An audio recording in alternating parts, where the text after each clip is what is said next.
Hello and welcome to Films According to Chris Wyatt. For today's episode of Sequels Revisited, let's talk about Iron Man 2. Released in 2008 and directed by Jon Favreau, the original Iron Man was the first film in Marvel's interconnected cinematic universe. It starred Robert Downey Jr. as Tony Stark, aka Iron Man, an eccentric billionaire arms dealer who creates a powerful suit of armor to prevent his weapons from being sold into enemy hands.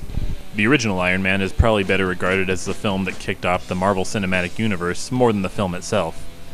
That said, it's still a good movie. Great action, top-notch effects, good direction, and an engaging story, even if the whole third act feels kind of meaningless. Though arguably the film's biggest accomplishment was Robert Downey Jr.'s memorable performance as the title character. Keep in mind this was at a time when he was going through a massive career comeback. The sequel was released in 2010, once again directed by Jon Favreau and starring Robert Downey Jr. Stark now faces two new villains, Ivan Vanko, aka Whiplash, played by Mickey Rourke, a Russian physicist with a vendetta against the Stark family, and Justin Hammer, played by Sam Rockwell, a rival weapons manufacturer attempting to replicate Stark's technology.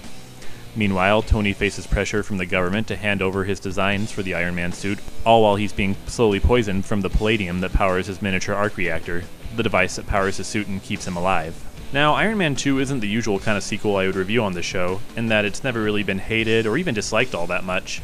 In fact, when Iron Man 2 was first released, the general consensus was quite positive. Audiences seemed to like it, and critics responded pretty positively as well. But something kind of interesting happened. Over the years, its reputation has been going down. Frequently, the film was criticized for being less of a movie itself and more of a means to generate hype for the, at the time, upcoming Avengers movie and other Marvel films. When the movie was first released, it was easy to buy into the hype. I mean, come on, it was an Avengers film. Watching it now, though, not so much. So yeah, when you take away all the Easter eggs and hints toward the Avengers, what are you ultimately left with? A decent, if somewhat unremarkable, action film with a messy script. And that is the biggest problem, the story. When it's not teasing the Avengers, there's not much else to it. The setups are good and the characters are memorable, but even with an overlong second act, little is accomplished. The villains are completely underdeveloped, Stark's character development feels fairly on the nose, and it does little to deviate or improve on anything more than the basic summer blockbuster formula. Fortunately, the cast is still solid. Robert Downey Jr. is once again awesome as Stark, while supporting actors like Gwyneth Paltrow and Don Cheadle, who, for unknown reasons, replaced Terrence Howard from the first film, both do their jobs generally well. Plus, Mickey Rourke and Sam Rockwell, despite being incredibly underutilized as the villains, still managed to give some memorably fun performances. Also, Scarlett Johansson as Black Widow?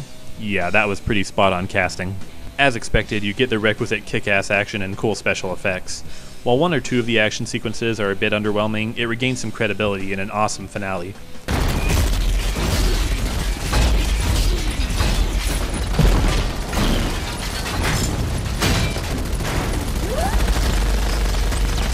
Plus, from a pure geek perspective, it's pretty cool to see War Machine get in on the action. So for the final question, is Iron Man 2 an underrated sequel? Kinda, sorta. When I first saw Iron Man 2, I generally liked it. With repeat viewings, it's entertaining. There's nothing about Iron Man 2 that's offensive or wrong, nor does it betray the characters in any way. It just feels like a fairly middle-of-the-road action film and an only okay sequel. It's certainly not the breath of fresh air the first one was, but like I said, it is generally entertaining, and that's certainly better than most. You know, the question I get asked most often is, Tony, how do you go to the bathroom in the suit? Just like that. Alright, thanks so much for watching. Let me know what your favorite film in the Marvel Universe is by leaving me a comment right below. And if you like what you saw and you want to see more, click subscribe and tune in every Monday for a new video. See you next time.